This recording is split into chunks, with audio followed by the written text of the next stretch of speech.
Meus caros amigos, hoje exploraremos os mistérios da Idade Média. Vamos nos aprofundar em um período repleto de eventos intrigantes, personalidades fascinantes e fenômenos que continuam a desafiar nossa compreensão até os dias de hoje. Apesar de ser conhecida como a Idade das Trevas, a verdade é que o período medieval foi uma época de notável inovação e conhecimento. Vamos começar explorando um aspecto curioso, a higiene pessoal na Idade Média. É importante ressaltar que os padrões de higiene eram bastante diferentes dos que conhecemos atualmente. Banhos regulares não eram comuns, especialmente entre as classes mais baixas. Acreditem ou não, a água era considerada perigosa para a saúde, pois acreditava-se que poderia abrir os poros e permitir a entrada de doenças. Em vez de tomar banho, as pessoas recorriam a perfumes e óleos aromáticos para disfarçar o odor corporal. As roupas também eram frequentemente perfumadas, ajudando a mascarar qualquer cheiro indesejado. No entanto, nas cortes reais e entre a nobreza, a higiene pessoal era um pouco mais avançada. Banhos eram tomados em banheiras de madeira ou metal, muitas vezes com água quente e ervas aromáticas para proporcionar uma experiência mais agradável. Além disso, lenços umedecidos com água de rosas ou vinagre eram utilizados para limpar o rosto e as mãos, trazendo um pouco mais de frescor e limpeza. Agora, vamos adentrar o intrigante mundo da medicina medieval. Baseada em uma combinação de conhecimentos antigos, como os escritos de Hipócrates e Galeno e crenças religiosas, a medicina na Idade Média era profundamente influenciada pela Igreja Católica. Muitos médicos da época eram clérigos e a religião desempenhava um papel importante na prática médica. As doenças eram frequentemente atribuídas a causas sobrenaturais, como a influência dos astros ou a ira divina. Os tratamentos incluíam orações fervorosas, peregrinações a santuários sagrados e a ingestão de remédios à base de ervas, buscando a cura através da intervenção divina. Os médicos medievais também utilizavam técnicas como sangramento, purgação e aplicação de ventosas para tratar doenças. Embora esses métodos nem sempre fossem eficazes e, em alguns casos, até mesmo prejudiciais, é importante reconhecer que durante a Idade Média ocorreram avanços significativos na medicina. As universidades começaram a ensinar medicina e a realizar pesquisas científicas, e os médicos passaram a adotar métodos mais empíricos, como a observação cuidadosa dos sintomas e o registro sistemático das experiências clínicas. Agora, vamos saciar nossa curiosidade explorando a fascinante alimentação medieval. A dieta variava de acordo com a classe social, com a nobreza e a realeza desfrutando de uma seleção mais diversificada e luxuosa de alimentos, enquanto as classes mais baixas dependiam principalmente de alimentos básicos para sobreviver. A carne desempenhava um papel central na alimentação medieval, especialmente para os mais abastados. A nobreza se deliciava com caças como veado e javali, que eram fontes comuns de carne em suas mesas. Além disso, aves como frango e ganso também eram apreciadas por sua carne suculenta e saborosa. Os vegetais também faziam parte da dieta medieval, embora fossem consumidos em menor quantidade. Cebolas, alho, repolho e uma variedade de ervas aromáticas eram utilizados para dar sabor e tempero aos pratos. Pães e cereais, como trigo e cevada, eram a base da alimentação das classes mais baixas, fornecendo energia e sustento para o povo. As especiarias eram muito valorizadas e usadas para dar sabor aos alimentos. No entanto, como mencionado, eram mais caras e, portanto, acessíveis apenas para os mais ricos. Bebidas alcoólicas, como cerveja e vinho, eram consumidas regularmente, pois a água não era considerada segura para beber. Quão comuns eram os sapatos de bico fino? Por volta de 1300, os sapatos de bico fino eram extremamente populares entre os homens. Inicialmente, era comum que os dedos do sapato de couro se estendessem por vários centímetros além do pé real do usuário. O clero era proibido de usar sapatos de bico fino, pois eles dificultavam o ato de ajoelhar-se para orar.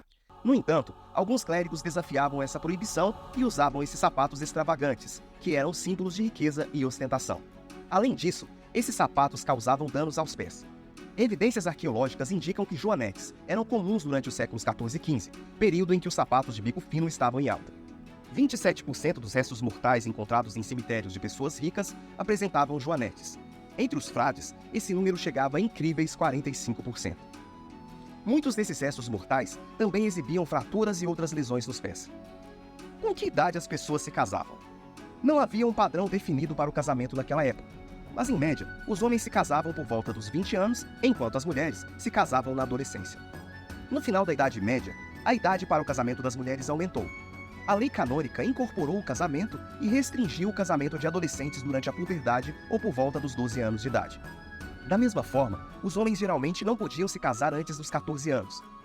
No entanto, noivados ainda eram possíveis em idades mais jovens, e por questões de diplomacia e economia, essas promessas eram comuns. Como era o treinamento militar? O treinamento para a luta medieval no início da Idade Média variava de acordo com a localização e a cultura, mas era geralmente informal. Os guerreiros germânicos tinham uma perspectiva diferente da luta em comparação com os camponeses que trabalhavam na terra durante a Idade Média. No entanto, as ameaças de invasões e conflitos tornavam necessário que todos os indivíduos capazes de lutar o fizessem quando necessário. Caças, jogos e torneios garantiam que os homens tivessem as habilidades básicas necessárias para o campo de batalha.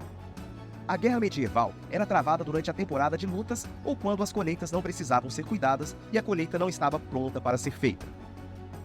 No final da Idade Média, obras como o Manual de Hans Taillefer forneciam informações detalhadas sobre o combate medieval. Seu trabalho refletia as mudanças nas táticas, estratégias e tecnologias militares. Embora tenha havido um aumento da padronização militar, isso não resultou em exércitos permanentes. No entanto, durante a Guerra dos 100 Anos, o rei francês Carlos VII criou um exército permanente no século XV para permitir um treinamento mais uniforme. As mulheres caçavam na Idade Média? É provável que as mulheres caçassem para obter alimentos durante a Idade Média, mas sua principal responsabilidade era cuidar da casa. A temporada de colheita poderia levar as mulheres ao campo, mas as tarefas domésticas eram de extrema importância. No entanto, eram as mulheres aristocráticas e reais que participavam do esporte da caça. Como as pessoas se divertiam? Na Idade Média, haviam artistas como menestréis e trovadores que viajavam para cidades e cortes para se apresentar. Os menestréis eram habilidosos em tocar instrumentos musicais, cantar e contar histórias. Eles eram considerados artistas ambulantes e muitas vezes criavam suas próprias canções. Os menestréis eram altamente valorizados e frequentemente eram apoiados por nobres e reis. Sua habilidade em entreter e cativar o público era reconhecida e admirada. Era como se eles fossem os atuais influencers e globais. Embora muitos menestréis tenham composto suas próprias canções, também era comum que eles adaptassem e reinterpretassem músicas populares da época. Durante essas apresentações, eles podiam improvisar letras e melodias, de acordo com o contexto. As canções dos menestréis abordavam uma variedade de temas, como amor, guerra, religião e histórias épicas. Eles eram considerados uma forma popular de entretenimento e desempenhavam um papel importante na disseminação da cultura e da tradição oral durante a Idade Média. Os camponeses sabiam que ano era? É difícil determinar o quanto as pessoas daquela época tinham conhecimento sobre o ano em que viviam, principalmente porque a maioria era analfabeta e não existem registros precisos para descobrir. Os escribas medievais, monges dos mosteiros e funcionários reais tinham conhecimento do ano, mas isso era mais relacionado ao significado religioso e ao ano de reinado de um soberano. O controle do tempo era mais focado nas estações do ano do que no ano em si. Os calendários baseados no ciclo agrícola, nas celebrações religiosas e na liturgia ditavam grande parte da vida durante a Idade Média. Os peregrinos eram obrigados a desembolsar uma quantia considerável para contemplar as relíquias sagradas? Apreciar uma relíquia medieval poderia ser uma empreitada dispendiosa, mas não porque havia uma taxa de entrada. Aqueles que se aventuravam em peregrinações precisavam de recursos financeiros para custear a viagem. Como parte dessa jornada, era necessário fazer uma contribuição para ter acesso à relíquia, mas não se tratava de uma mera taxa. Era uma espécie de oferenda religiosa. A qualidade de uma relíquia estava intrinsecamente ligada à sua força espiritual. Esses objetos sagrados incluíam desde ossos de santos até partes do corpo de Cristo e fragmentos da verdadeira estaca em que foi pendurado. Indivíduos que possuíam tais relíquias viajavam com o intuito de atrair a curiosidade alheia. Será que os pescadores utilizavam varas de pesca? Manuscritos medievais frequentemente retratam os pescadores daquela época utilizando redes. Embora a vara de pesca já existisse desde a antiguidade, seu uso não era tão comum na Idade Média. As varas de pesca podiam ser equipadas com uma linha para atrair os peixes, mas a utilização de redes era considerada mais eficiente para a pesca. E como eram os banqueiros medievais? As práticas de empréstimo e troca de dinheiro na Idade Média estavam intrinsecamente ligadas tanto à religião quanto ao mercantilismo, sendo que as proibições impostas pela Igreja Católica ditavam grande parte do que ocorria nesse âmbito. Como resultado, muitos dos banqueiros no início da Idade Média eram de origem judaica. Com o crescimento do comércio no século XIII, surgiram 3 tipos distintos de banqueiros. Os banqueiros mercantis atuavam exclusivamente com empresas, governos e membros da realeza. Enquanto isso, os agiotas extorquiam dinheiro onde quer que pudessem.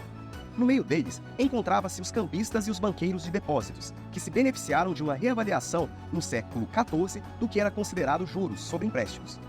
A atividade bancária tornou-se cada vez mais necessária, especialmente nas cidades-estado da Renascença, onde os comerciantes eram extremamente ativos. Registros do século XIV e XV na Itália revelam como as famílias eram inventariadas para fins de pagamento de dívidas, geralmente após a morte de um indivíduo. A existência de registros semelhantes em toda a Europa durante o mesmo período atesta práticas similares e revela que a cobrança de dívidas era um evento oficial, sancionado pelo Estado. Por hoje é só, pessoal. E vocês, já conheciam esses fatos? Fiquei fascinado com sapatos de bico fino. Imagine participar de uma corrida naquela época. Compartilhe nos comentários qual curiosidade mais lhe chamou a atenção. E não se esqueça de deixar seu like, pois ele é um rico incentivo para que possamos trazer curiosidades fascinantes para a nossa comunidade. E falando em riqueza, você sabe quem é a mulher mais rica do mundo? Desvende esse mistério na série Mistérios.doc, que aborda a vida repleta de emoções, intrigas e enigmas da Sheikha do Catar, Musa bin Nasser. Até!